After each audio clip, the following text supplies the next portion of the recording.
and do that. So anyway, everyone can hear us now. So hey, everyone, we'll officially roll the intro in just a second. But we were just talking about like live, living in like a de-Googled world, Linux only, crypto, all that kind of stuff, and about one of the advantages is that I don't think I hear people talk about nearly enough is the fact that if you have crypto, you have to authorize any transfers of money unless you get rugged or hacked.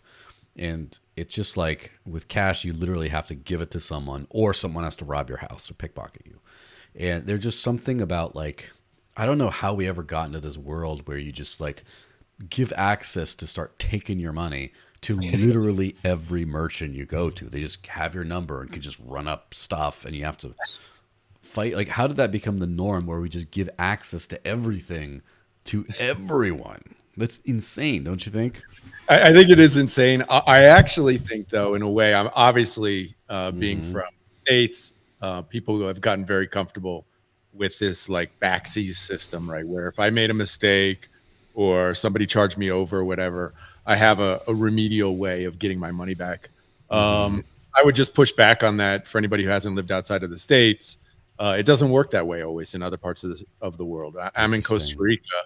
And for example, we were robbed. This was years ago. It was almost 20 years ago. But you know, they got like our credit cards, and our credit cards were like bank cards, you know. And I'm telling you, that money was just to the wind. There was no backseas. There was no. Even though I let them know that the card was robbed. Hey, you're supposed to take the card off at 1 p.m. in the afternoon, and it didn't get charged till 3 days later. And they bought airline tickets. I still didn't get that money back. You know what I mean? It's like, the rest of the world doesn't always operate that way. And even in the States now, I think it's coming up too, where people are, you know, all these scams are happening with fake phone calls and click this link bank account. And oftentimes that money does not come back. And so it's pretty terrifying, honestly. But we've definitely gotten comfortable with, you know, everybody knowing everything about me, which is honestly, it's terrifying when you think about it. Yeah. And I honestly, when I got rid of my bank account way back in 2016, about middle of the year 2016, is only because I went to pay rent one month and I just had like a massive negative balance. I'm like, what the hell is this?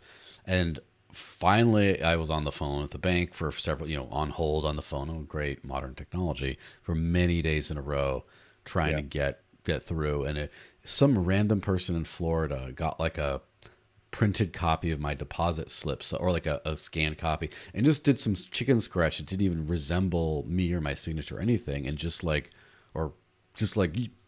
you just scrawl on a piece of paper and then you just lose all your money. And they did it's just insane. And they did get it back. Well, I don't know if they got it back, but they did like, you know, reimburse me or whatever. And then just say, and they just said, we have to close this account for security purposes. Here's the cash. And we have to close it and reopen one. I'm just like, hold off on reopening for a moment. And I just like, I didn't decide to, but like, I just never ended up going back to open up another bank account. I was just like, I was out. And so, but that's it. Literally the bank screwing me because someone just, and it wasn't like, I didn't lose access to my debit card. I didn't do any of that stuff, right? I didn't screw up. They screwed up and they lost all my money. And I just like, I think I'm going to roll the dice with like self-custody from now on and just not having a bank.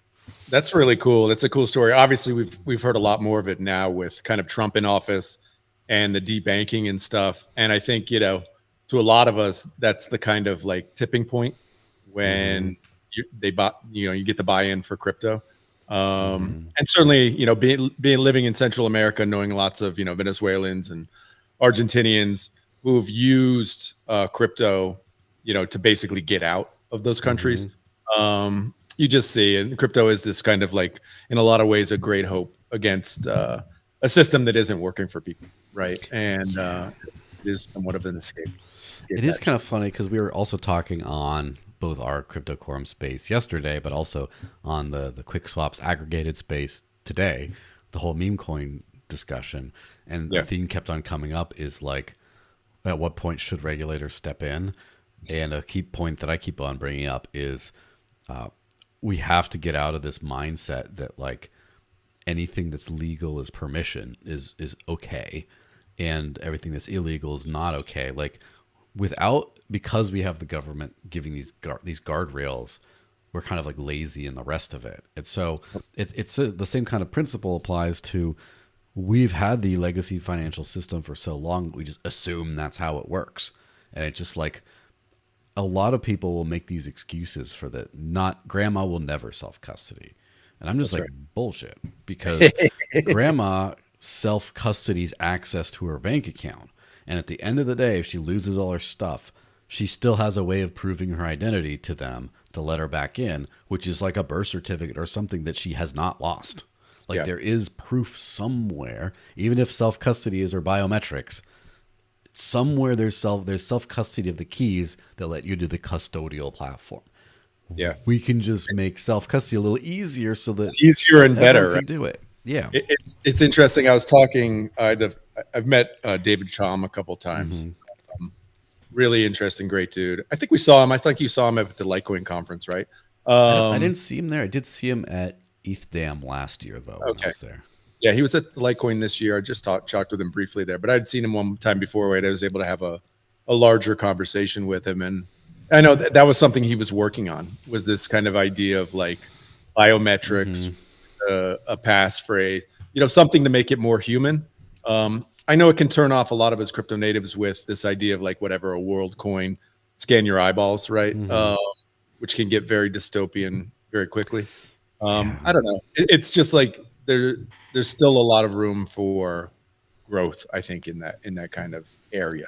And it's gotten better even in the last, even in the last 5 years. I think we've talked about this just in Bitcoin, right? Like when I seriously got involved with Bitcoin, actually using Bitcoin on a daily basis was when ordinals happened. And at the time we're all using like Sparrow wallets, right? And the Bitcoiners are telling me this is the best wallet on earth. You'll never need another wallet. I'm like, bro, how can you use this? Like, I'm a tech guy, and this is a terrible experience. There's no way on earth the world is going to use this, right? But that's a great sign that people don't use crypto at all. Yeah, because they're just like, oh, this is great. It's funny because like we're actually getting, sorry for the noise of fucking with my microphone, but we're actually going to get to that a second with whole new Bitcoin block size war. But there's so many tells when I run into people in the real world of like who's a poser and who isn't. Like how many people are at a meetup and then they're just like, they don't have a mobile wallet. Now, if you don't have a mobile wallet, means you just are using fiat all the time. And then maybe sometimes you get on your computer, do some hardware wallet stuff.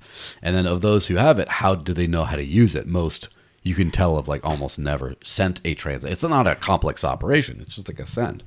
And when I was in Vegas earlier this year, we went to a Steak and Shake to do one of the only ones in the city that took Lightning. And I was like, I got to try this out, because even though I'm always been a little bit of a Lightning hater, it's like still cool. You can pay with like raw crypto of some kind. And so I went and paid. It was like 1,000 times before at some local merchant that takes it. And the cashier was like, that was the smoothest I've ever seen this experience go, because I had the wallet open. You actually had the wallet, right? You knew what you were doing. Before he even turned around the iPad, I already had the camera scanner going. So I just was, and it just did it.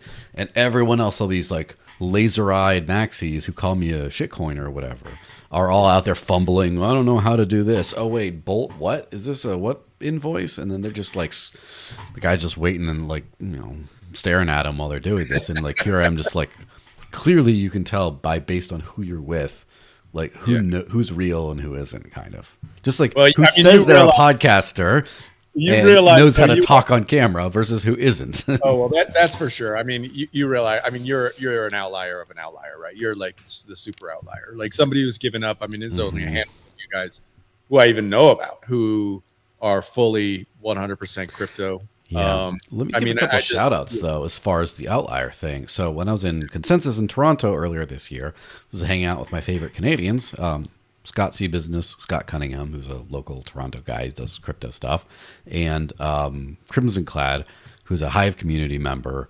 And based on just having lunch with them, like the talking about payment and how to pay for things and the questions they had about how I did stuff, you could tell they're real. Like I don't know. I don't think they live entirely off of crypto, but like if you gave them a month, they'd be there. Like if they're like, all right, you're losing your bank account in a month, they could figure it. Like they're real to where so many other people are just like, yeah, that's just who I LARP as on the internet.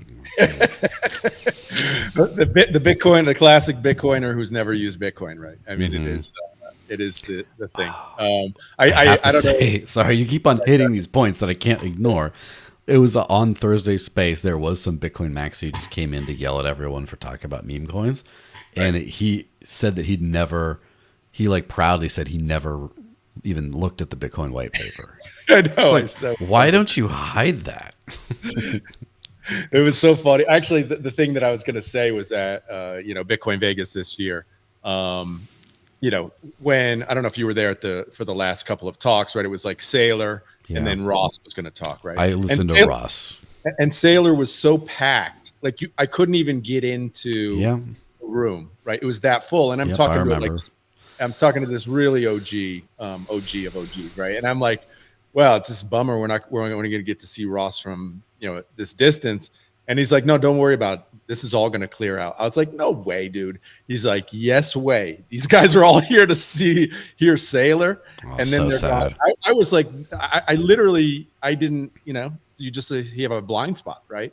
And Saylor ends, man, it was literally a wave. I mean, just wave after the whole thing emptied out. It felt like the whole thing emptied out in anticipation of loss. And I was just like, at that time, I was like, oh, wow, this is the number go up crowd.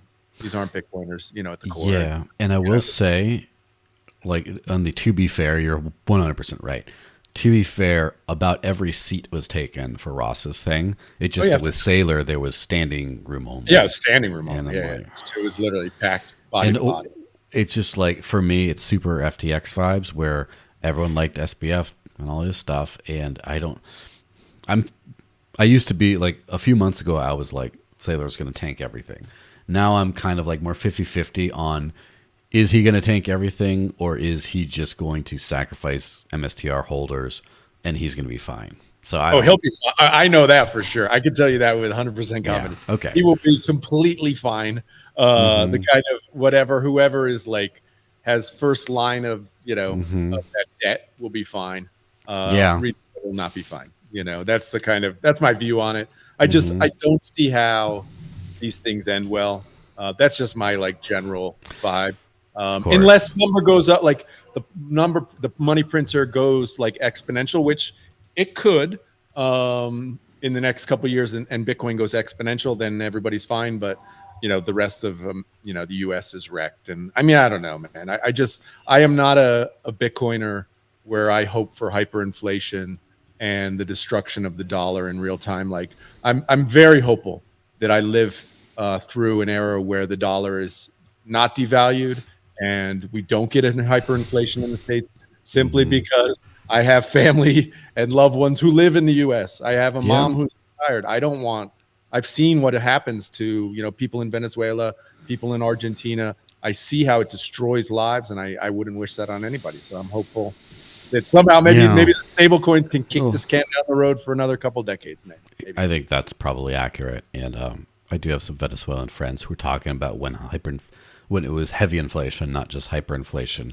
For years, people kept on taking out the most long-term loans they could to just short the bolivar, and then the banks just get bailed out anyway, and like just kind of like how that started. And I'm like, oh, those people were profiting off of the devaluation, but then also I've known some like real life Venezuelans more like in the last few years who their lives are like a living hell because of everything that collapsed. They weren't the guys who got out in time, and like I don't know, it's not a game. I mean, they're always kind of winners. Like even here in Costa Rica, they had a period of hyperinflation. And, people, if you earn dollars outside of Costa Rica, like I know a lot of people who work for international companies here, and they did amazingly well because everything was dirt cheap and blah, blah, blah. But I also know those ones. I have friends from Argentina where they thought they were safe, right? Because they had US dollars in US dollar accounts. They thought they were golden.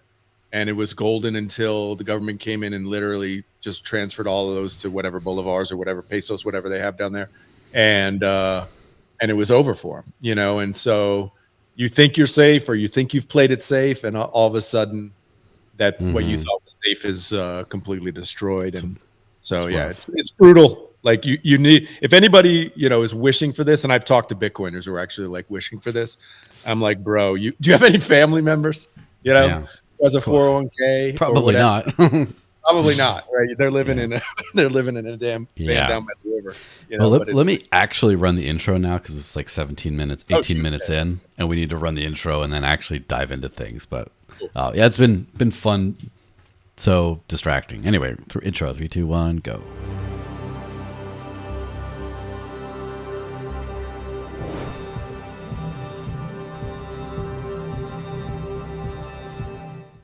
So, hey everyone, officially welcome.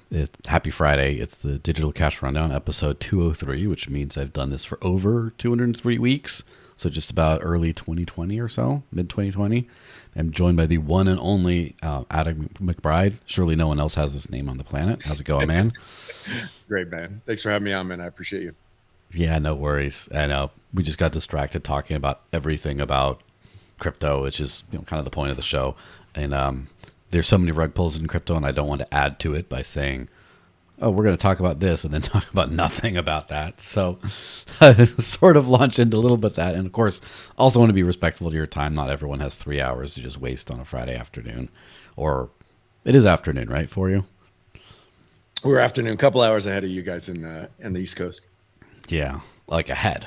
Interesting. Oh, sorry, back. Yeah, yeah, we're back. Yeah, I was going to say. It's funny, though, like living internationally, I always quote the time as New York time, because it just, people get confused with time.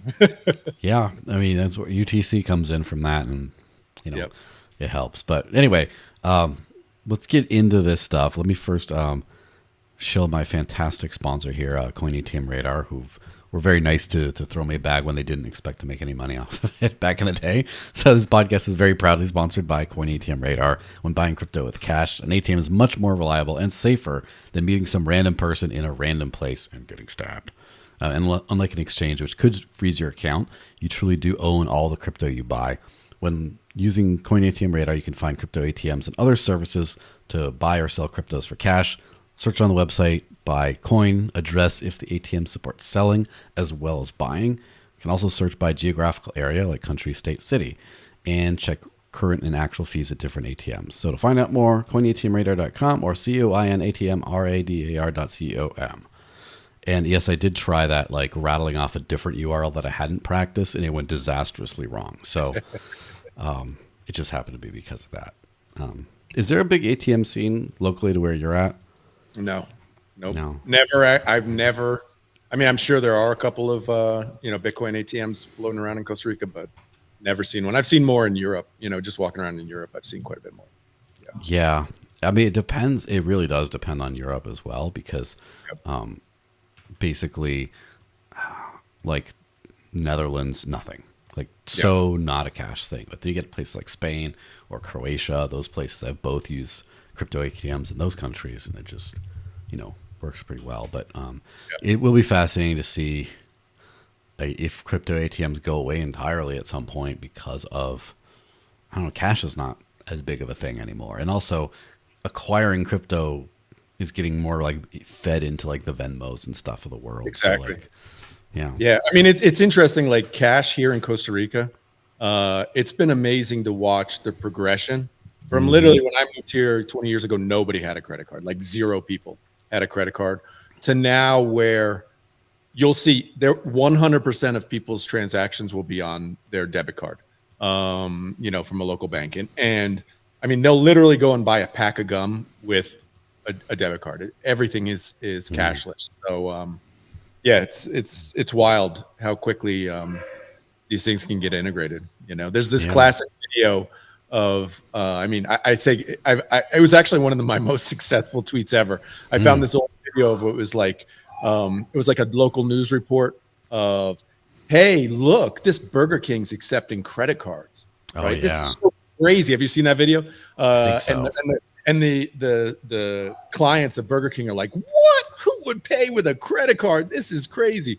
And I just think in a lot of ways, this is the way crypto is going to go. It's just like, it will be just when it's completely obvious and inevitable. and everybody's using it on a daily basis, it'll be completely obvious in hindsight. But there's so much stuff that has to take place to make it easier. I mean, if you remember the credit cards back in the day, if you're old enough, the old swiper on the piece of paper and the signature, all that sort of stuff. All that stuff had to be kind of done away with to make it tap to be done, right? And so, there's just a lot of tech and stuff that has to be built out in a lot of ways. Yeah, and I sort of witnessed, like, as far as I know, like an old school swipe machine, but not with the paper and the stuff. That's as far as I remember, because also I grew up in a very like cash forward, paranoid, privacy conscious, like boomer privacy, not like cypherpunk privacy kind of mindset. And so I didn't use tons of cards until I was like a young adult, and then seeing from the swipe to then the chip to then the tap, and then now the phone. Like the kids always use their phones, and I'm a phone guy too. Yeah, 100%. Yes, I would, except my de-Googled phone it won't do that. So I literally have a sandbox profile in there that connects to a watch. So I'm one of the watch payer people, probably ahead of everyone else. Oh, that's cool. Yeah. In wherever it's like a card style thing where I have my sketchy Anon card that I throw on there with crypto. So yeah, it is crazy to see that. My prediction is, because I do remember at a local coffee shop that has taken crypto for a very long time. I remember going and paying with crypto, and then the guy behind me was trying to use Apple Pay, and they were like, "Oh yeah, we don't know how to do that yet." Now, obviously, that was a few years ago. Now it's more universal, but I think in 5 years, it's not going to be no one's going to turn their heads when they see a crypto payment. I think that few will do it, but you'll see it enough to where you're not going to be like, I never heard about that. Yeah. Yeah. I think it's got to be invisible in a lot of ways. And it's going to be interesting to see how, Visa, MasterCard handled their stablecoin, whatever they do with stablecoins. I think it's going to be really interesting because they just own that kind of full payment rail. And I think in a lot of ways, it's going to be a really interesting battle to see who wins the stablecoin war, or if it's just, we have a lot of players, and maybe we do have a lot of players. But how do those players interact with each other? I haven't heard any good, description of, how the Stripe stablecoin interacts with the Visa stablecoin, interacts with the Bank of America stablecoin. I don't know how these things are going to work together. And I think so. It's going to be an interesting battle over the next, I guess, probably decade to see how that all fleshes out. Yeah. One thing bit of like alpha-ish I did hear from talking to some payroll company today for the old day job, basically said since the Genius Act is in effect basically now, or I don't know when it takes effect, but it's been signed into law, that now banks can just pay directly in stablecoins super easy. So these crypto payroll companies that used to do this whole, they handle the bank conversion side. Exactly. Now they're just not even doing that. Now they're just handling the stablecoin to whatever crypto you want side. Right. And it's just gotten so much easier. So in a way, the stablecoins have become a Trojan horse to get crypto accessible to everyone. But so far, there's a lot of nuance. But you're talking about wars, and speaking of war, some dystopian part of the world. Just kidding. No, the Bitcoin stuff. So the Bitcoin civil war that's brewing again. How much of this have you paid attention to? And did you anticipate seeing it get to the point that it's at? It's funny because I was very involved in early ordinals. So I saw kind of the precursor to this. We got a lot of pushback in early ordinals when ordinals first launched. It was basically the exact same conversation that's happening now. Obviously now, the big Bitcoiners like Adam Bach are kind of very much involved in the conversation. And so, it's funny because, I'm kind of a bit blockchain historian at my core. And, just looking at the way it's all playing out, and the way that, what I would call the Bitcoin maxis, or at least a certain sliver of maxis, are tearing down, the best people in Bitcoin, is always stunning for me to see. I disagree with a lot of what Adam, talks about. I disagree with, kind of even the block size wars. I'm very much was on the other side. just from I believe Bitcoin's core is supposed to be P2P cash, but I actually understand their side and their rationale, and I actually think they were probably right to win. The movement towards Bitcoin as a store of value. If there's anything I know about crypto, store of value is the hardest thing to do in crypto, and something for a coin to maintain its value is the most difficult thing, and they solve that. Like that is actually it's really incredible. Yeah. But during that, the way that other like literal legends of Bitcoin got completely torn down and literally just left the entire space it's incredibly sad. It's like crazy, Yeah. Of that course, I see. Roger Ver is the big one that people think of. Roger Ver, of course, is the big one, but like even like Antonopoulos, like, bro, this is like one of the legends of Bitcoin. This guy brought so many people into Bitcoin and crypto, and Bitcoiners, like if he's even mentioned on the timeline, even today, it's like, oh, now shitcoiner. He talked about Ethereum. Do It's they like, really say wow. that these days? Oh my god, dude, yeah, it's crazy. It's See, crazy. where I thought, I remember when he ducked out, he was Bitcoin first, and then he talked about Ethereum when no Bitcoiner cared that he was doing that. Then he started getting into Lightning and how cool Lightning is, supposedly. And then he sort of didn't want to get too involved in the political side of things, and he just sort of disappeared. And I kind of thought that he, like, it's kind of like Hal Finney, rest in peace, kind of like dodged a lot of bullets by just not being there for his legacy to be tarnished by people. Totally. Where also, I feel like Ross Ulbricht is in this exact same position here, where he was a mythical saint for a whole decade when he was behind bars, but then he came back. And now as soon as he comes back and he gives a talk of the Bitcoin thing where he talks about unity, some maxis were like, for the most part, everyone likes him, even all the maxis. For the most part, everyone. But there were some people that are saying, can we get this guy unpardoned because he's a shit? Like literally saying that. I'm like, oh my gosh, it's literally go hide, disappear. It's so. I mean, look, I'm not of this camp at all. Like it's just it's so it's just wrong on a human level that you can't. I mean, literally after he gave that speech, people were trying to basically cancel him. Like, oh, he's so stupid. He's been in jail for 10 years. He hasn't seen the last 10 years in Bitcoin. Like, really? That's the way you're going to watch. Like, true, but what they're trying to say by that is not true. But yeah, I mean, it's just it's outrageous. And then now you see it even with like somebody like Adam Back, who's I mean, just you can't question that the guy has Bitcoin's best interests at heart. You can't question that. There's zero question there. Wow. Whether his approach is right or not, I have zero question. He wants what he believes is the best for Bitcoin. I have no question about that. Yeah, and I would actually happen to disagree on that point, and I did have this spicy post. Maybe I'll post some on the screen.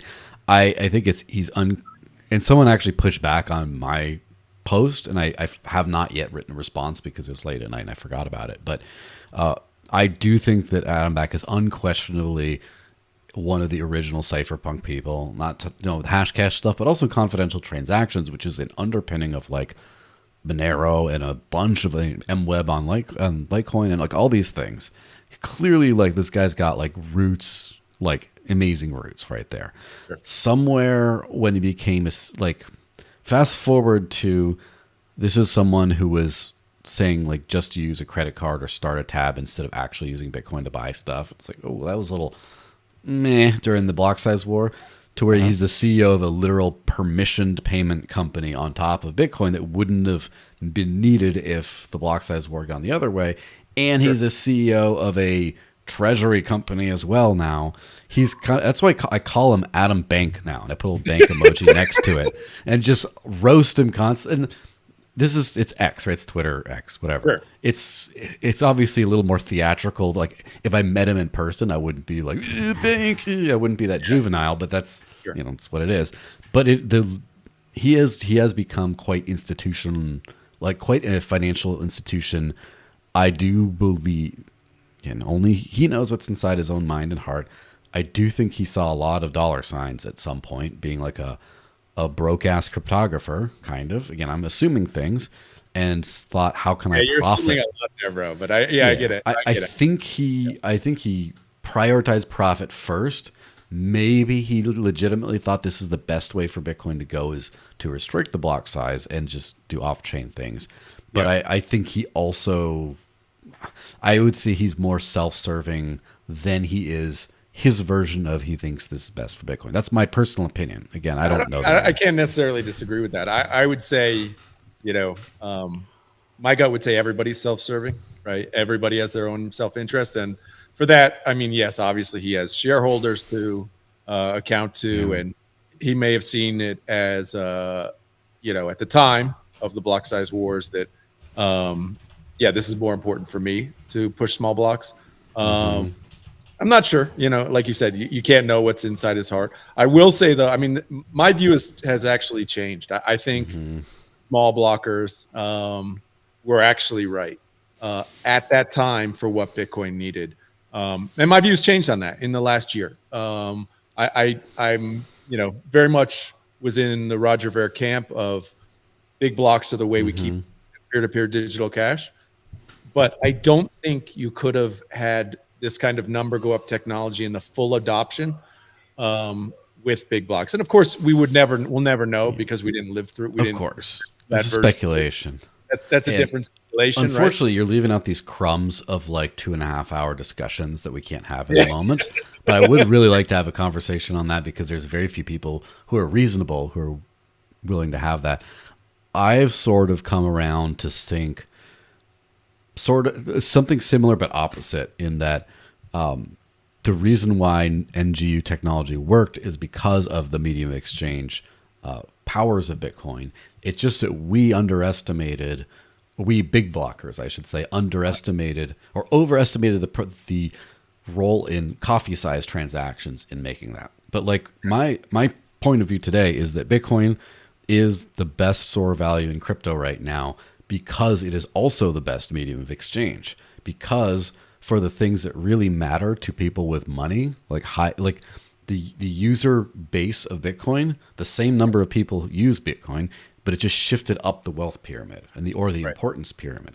Where if you're censored from buying coffee or your basic stuff, you're not really going to suffer as much as if you get debanked and your bank account gets killed. But Yeah. if you have Bitcoin and have it in like a hardware wallet, and then you can transfer it or buy a car or sell it for a bag of cash or pay someone to buy coffee for you, like that's the big medium exchange power that it has. And so it's almost like we've both been, I think we both sides have sort of been wrong, including myself, obviously, up until recently. Obviously, I wouldn't think I'm wrong today, or otherwise I think something different. I personally think that, yeah.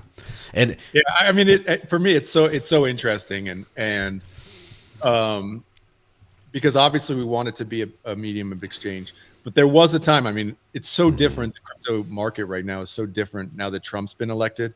But I mean, I remember 2 years ago wondering, hey man, is Elizabeth Warren going to be able to ban, self-custody wallets in the US? mhm, Is she going to be able to push through the idea of like you can't actually self-custody crypto? Like that was still on the table up till a couple of years ago, right? yeah, And trust me, if they made, I mean, it was yourself in the US, most mhm, people in the US, if they said it's illegal, most people 99% of the people in the US would have been out. Of course, crypto would still go on, mhm, but Bitcoin would be nothing like it is today. So my kind of conspiracy theory is like, that the small blockers won, which allowed this full adoption, which now we have the Wall Street mhm. adoption, US government adoption, and now we may move back into the era of P2P digital cash. That's my Yeah. conspiracy theory Well, strategy. yeah, it's one of those. Do you ever watch Fiddler on the Roof? It depends. You remember that God, old movie? decades ago, yeah. Yeah, it's a fantastic movie that the young people don't know about. But remember, on the one hand, but on the Yeah. other hand, and there's so much of this going back and forth with this, because on the one hand, it could have helped the Trojan horse. On the other hand, payments are 90% stable coins today, and people use them because they are digital cash, in that they're the same unit of account that your cash is, and they're digital, and you don't need to KYC to use them yet, and they usually don't get censored. But it could be that's the massive honeypot where everyone gets this false sense of security. Everyone's using stable coins, and then they turn into neobanks, and Yeah. then everyone gets rugged, and it's sort of more difficult than if we had just been spending Bitcoin every day since 2015 or whatever. But 100%. I again, mean, no yeah. one knows the answers. I'll say with I mean, humility, look, no one is knows the answer. I mean, I've thought about this a lot. Are Hmm. stable coins basically CBDCs 2.0, right? Is it this idea that the governments realized they couldn't push through CBDCs, and Hmm. so they moved towards stable coins as the way that they can give this illusion of a third party acting as like, okay, well, it's Stripe is in control of the Hmm. Stripe dollar, but then they actually have full transparency to who the users are. They can shut it down. They can freeze your assets. So did we get the CBDCs just in a different way? Like kind of not. I don't know. Yeah, it's possible. We've been hoodwinked. I don't know. Yeah, I guess we will really see. In the short term, though, it is for sure that the ease of getting right now, crypto flows much more, money flows much more easily thanks to crypto than it did 10 years ago, where fiat was just like gated from the crypto world. And the crypto is nowhere near as surveilled or understood where people are tracking your transactions or blocking deposits from it. That was nowhere near as bad, but also like, no, you could do nothing with crypto. So, on the whole, I think we have more financial freedom today than 10 years ago, which Totally. usually is the opposite way things go. So, I'm Totally. grateful. Totally. I mean, I'm very like I don't want to be. Don't perceive me as negative. Like this is the most bullish I've ever been in crypto and Bitcoin. Like it's an incredible time. Like obviously I have a crypto business. This is the first Hmm. time I felt like, geez, we're actually like we're legal.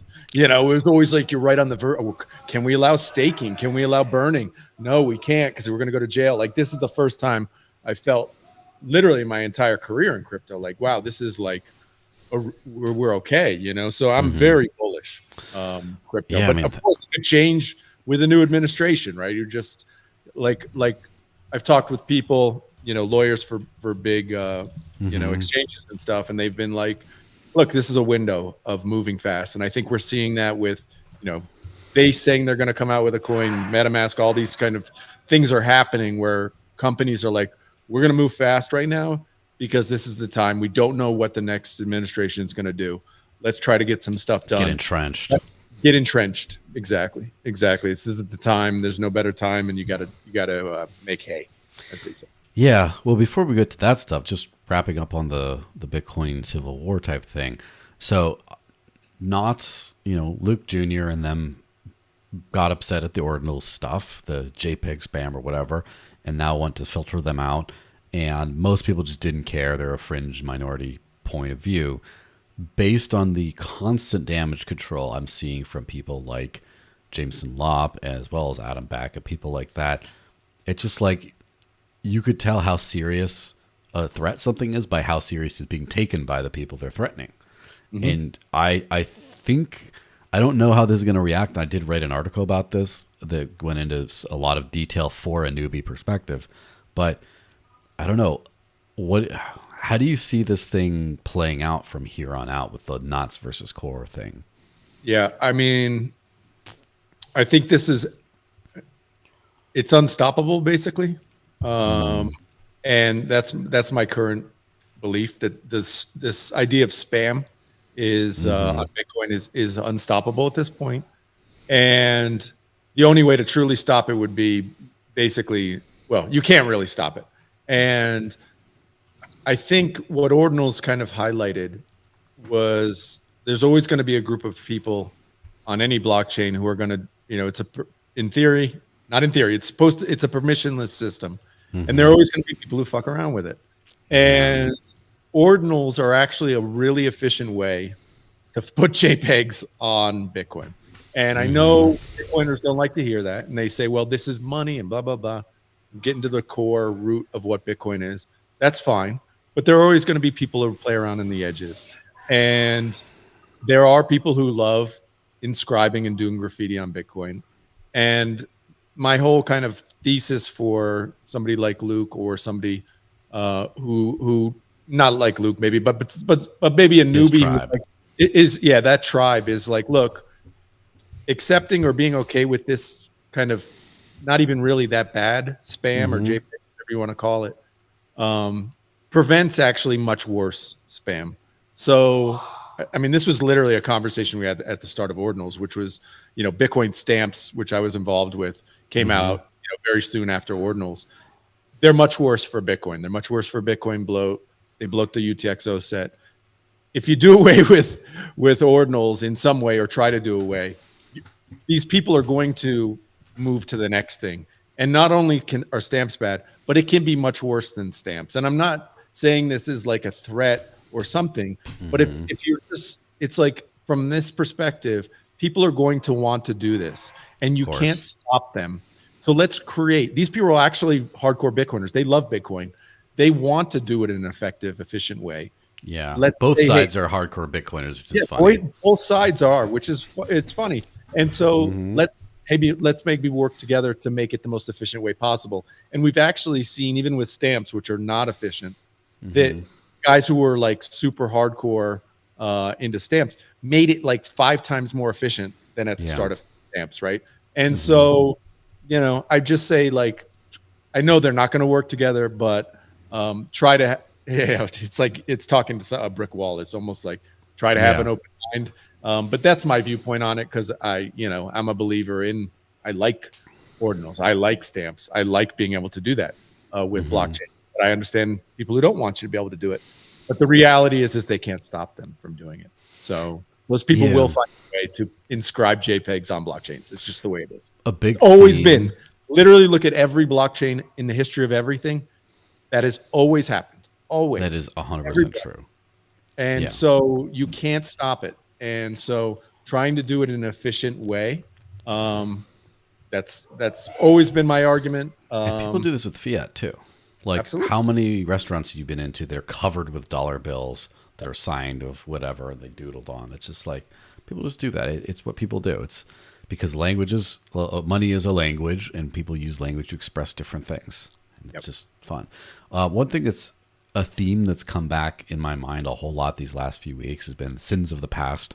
And I kind of believe that this war is paying for the sins of the past. And the sin would be the block size war, because we got to this point where, what is Bitcoin? Is it money? Is it something else? And the people that want it as money kind of lost-ish. But then the people that are like, well, it's the one money below the other money. The muddled people sort of won. And then as a consequence of that, as a consequence of the restriction of the block size limit, the free market will only pay so much for a Bitcoin transaction. As it turns out, it's like 20 cents to a couple bucks at most. And it's just, that's all that we'll pay. That's not going to pay the miners enough. And you can't make more Bitcoin transactions. They've decided we're not going to do that. There's only so many. So the per transaction value has to go up. And who will pay for that? Spammers, those people. Exactly. Yeah. So therefore, in this weird impasse, and I remember like Adam Back made this point where he gave kind of a genius recommendation, but also hilarious at the same time, that he said, why don't all the filterers, as I like to call them, why don't they automatically attach an extra fee on their transactions that will go to any mining pool that censors, basically. And so therefore we get the free market to do that. And it does, if it's effective, it does what nothing else did, which is it attaches a virtue signal fee on top of the regular fee, where now the miners make enough money from payments, from economic things, that it's just not economical to do inscriptions and stuff anymore. And so those go away.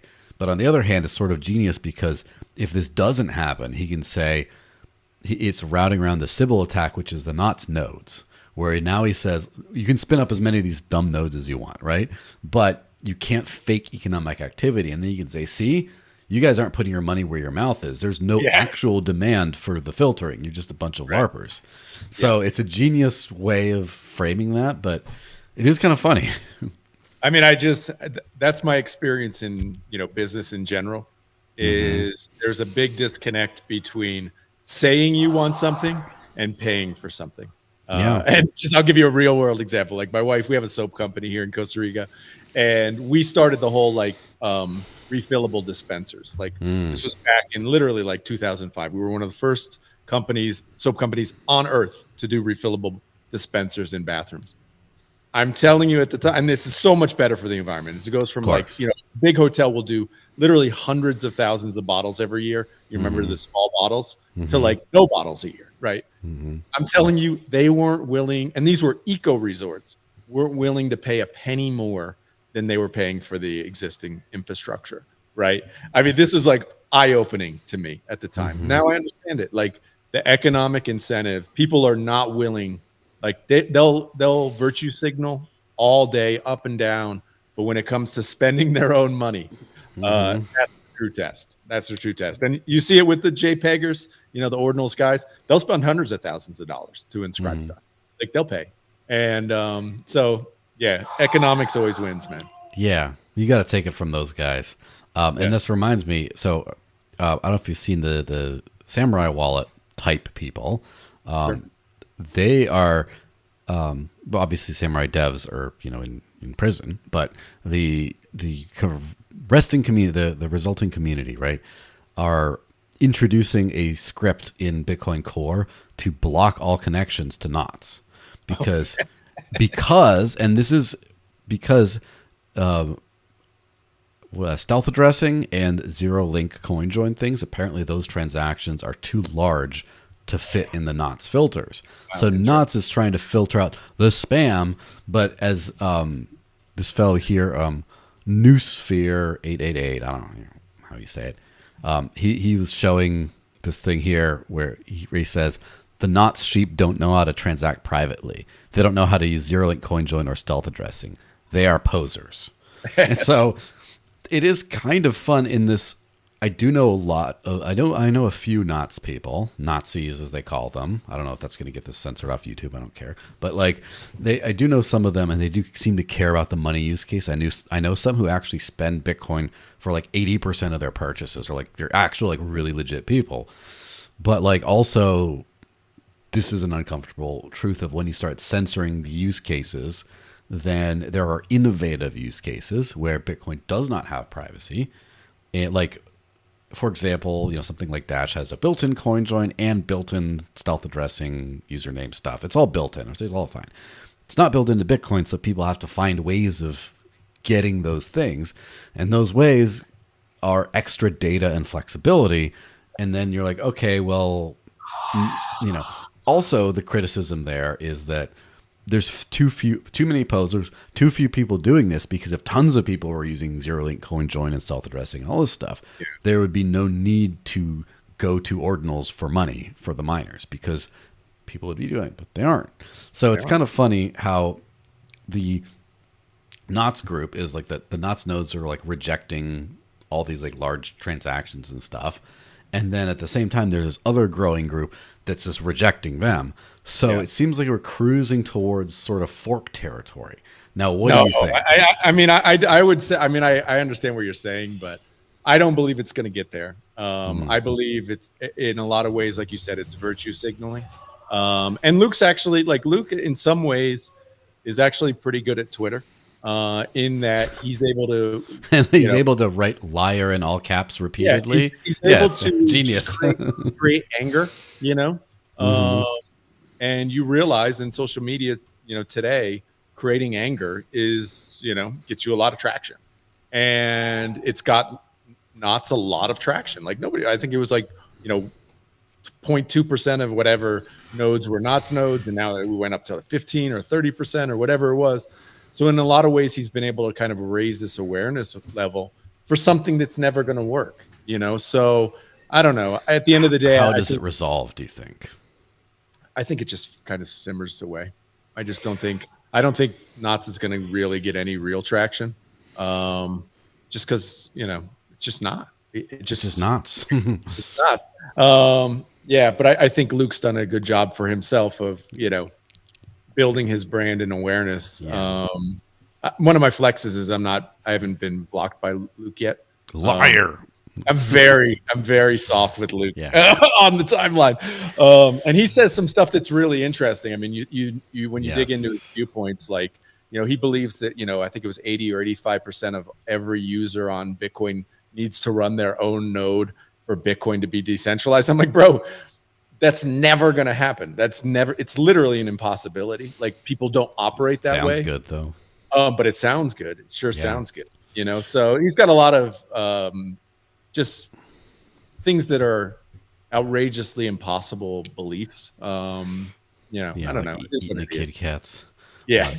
But it is weird because I do think that the Knott's technical point of view is not impossible, but it's a hugely losing battle. That being said, the popularity contest, the influencer war, the war of ideas, is being like overwhelmingly won by the Knot side today. Like in the last couple of weeks, it really got to like the core people are on the back foot. Like they're on the defensive constantly, and it's not trending.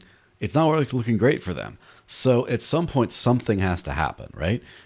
I don't know what's going to happen. I'm just going to say that I don't have any theories. I just think there's probably going to be some sort of a bone that gets thrown to the Knots people. You think so? Okay. And some kind of a bone at the end that just like makes them feel like they can do their thing and be okay. And then business as usual will resume. Could be. I actually don't think so. I think it'll. Do you think they get nothing? Nothing. You lose. Nothing. Zero. You get nothing. Because I just think they're on the wrong side of this one, and I think Core realizes they're on the wrong side, and so I actually don't think they get anything other than awareness, and it's been a good awareness building event for Luke. Is there anything on Poly Market? Yeah. Is there a Poly Market on there? There might probably. I'll have to look that up separately, but this is the kind of thing where I would love to make very small scale, purely entertainment based friendly bets about like, is there going to be X, Y, Z? What's going to happen? Because I like to predict things in real time, and then I just like to just have a record of where I was wrong and where I was right, and then like. Anyway. Yeah, I mean, at the end of the day, I'm not good at that, but who knows, man? Who knows? Yeah. Yes. So real quick lightning round because, lightning network round, huh? Will take 18 months. No, lightning round where last 60 seconds or so, as far as these tokens that are being launched, we did allude to them earlier. The Coinbase Base is launching its own token. Consensus is Lubin confirmed. MetaMask is launching a token. OpenSea is launching a token. Do you think you kind of alluded to it's because the floodgates are open, anyone can do whatever they want until the government cracks down in future administrations, maybe? Do you think it's just that, or do you think there's also like a cynical value capture being on? They're just it's value. They recognize this is an opportunity for them to grab literally billions of dollars in value for almost no technical lift. So yeah, in a lot of ways, it's Coinbase, look, when they launched Base, there was never supposed to be a token. This is only, we're exploring it now. They're exploring it because it will literally add billions of dollars of value, to their bottom line. So for me, it's money grabs. These are all money grabs. If you really wanted to launch a token and you were Coinbase, you would just drop the token. That's the best way to launch a token. The worst way is what OpenSea's been doing, which is like literally a year of announcements and, holding it out there is going to happen. That's the worst way to do an airdrop. So, yeah, it's all happening, but this all don't fool yourself. This is all money grabs. All right. Where can people follow you? X is the only place I'm on. So yeah, just Adam A. McBride on X, man. And then you get that going. All right, cool. Thanks for being on here. I'm going to do a little extra chat with the folks after you drop off. But yeah, good having you, and have a good weekend, huh? Thanks, bro. Later. Yeah. Well, that's cool. Well, I'm very happy that Adam managed to jump on. But yeah, this Knots debate thing is very fascinating to me personally. I did not think it was going anywhere up until it started to go somewhere. Now, the mind share is clearly in that corner. The excuses, or I guess the justifications for spamming the chain, which I have to admit I'm on the side of being able to do more things on the chain rather than fewer. The arguments just don't sound as cool. Like all the righteous people are on the not side at this point. All the people who have like oh my gosh, Bitcoin should be used as money, decentralized, keep your spam, don't tread on me with the hard drive and all this stuff, which is wild to me, but they're winning. So I don't know how it's going to resolve, but Thursday on the Dash account, there's going to be a space this coming Thursday at 5 p.m. UTC that's on this exact debate. And if you want to come talk on it, feel free to come. Feel free to listen. We're going to make it'll be a good 3+ hour space, I'm sure, on that one. So yeah, do that. And follow Adam A. McBride on X. And I'll see you guys next week. Bye-bye, everyone. Find this button here.